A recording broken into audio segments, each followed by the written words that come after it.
یہی چیز تھے جو ہم توقع رکھتے تھے کہ انگریزی حکومت کے خاتمے کے بعد جب پاکستان میں مسلمانوں کے ہاتھ میں حکومت کا نظام آئے گا تو وہ حکومت عام مسلمانوں کے اخلاق اور کردار کو درست کرنے کی کوشش کرے گی، نظام تعلیم کو بدل کر ان کے اندر اسلامی تعلیم پھیلائے گی، الہات پیدا کرنے والی تعلیم کو بدلا جائے گا، اس کے بجائے خدا پرستی کی تعلیم کو رائج کیا جائے گا، اور عام لوگوں کے اندر حلال و حرام کی تمیز پیدا کرے گا۔ افسوس ہے کہ یہ بات نہیں ہوئی۔ اگر اس وقت یہ حکومت اپنے تمام ذرائع و وسائل کو اس کام کے لیے استعمال کرتی تو آج حالت بالکل مختلف ہوتی۔ اب ہمیں گویا بالکل نئے سرے سے کام کرنا ہے۔ بے شک قوانین اسلامی کو رائج کرنے کی کوشش کیجیے،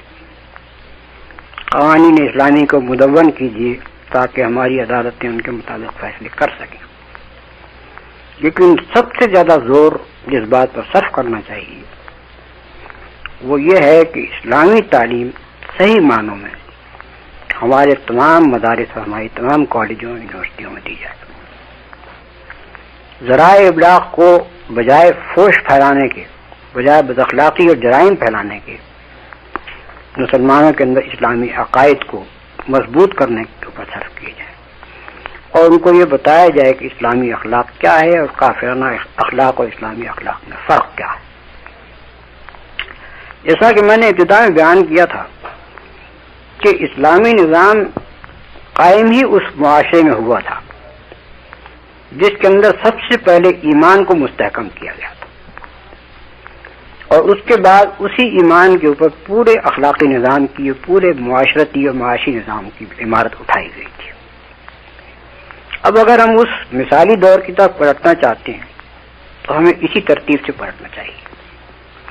اگر عام مسلمانوں میں خدا پر ایمان، رسول پر ایمان، قرآن پر ایمان اور آخرت پر ایمان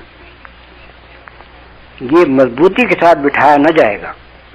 اسلامی قوانین کو اگر آپ جاری بھی کر لیں گے تو مؤثر نہیں ہو سکیں گے۔ آپ جانتے ہیں کہ ہمارے ہاں جھوٹے مقدمات بنانے میں پولیس اتنی بڑی مہارت رکھتی ہے کہ وہ ساری دنیا کو چیلنج کر سکتی ہے کہ ہمارے مقابلے میں جھوٹا مقدمہ بنا کے دکھاؤ۔ گواہوں کا حال یہ ہے کہ عدالت میں جا کر صحیح گواہی دینا یہ سمجھا جاتا ہے کہ غلط کام ہے۔ عدالت ہے ہی ایسی جگہ جہاں جھوٹی گواہی دی جائے۔ یہ دو چیزیں اگر نگاہ میں رکھی جائیں تو آپ اندازہ کر لیجئے کہ ہمارے یہاں اسلامی قانون صحیح طور پر کیسے نافذ ہوگا، جبکہ اس کو نافذ کرنے والی مشینری جو ہے وہ بگڑی ہوئی ہو۔ حکومت اس وقت جن لوگوں کے ہاتھ میں ہے ان کا بھی یہ کام ہے، اور آگے جن لوگوں کے ہاتھ میں حکومت آئے ان کا بھی یہ کام ہے کہ انتظامیہ کو صالح بنائیں،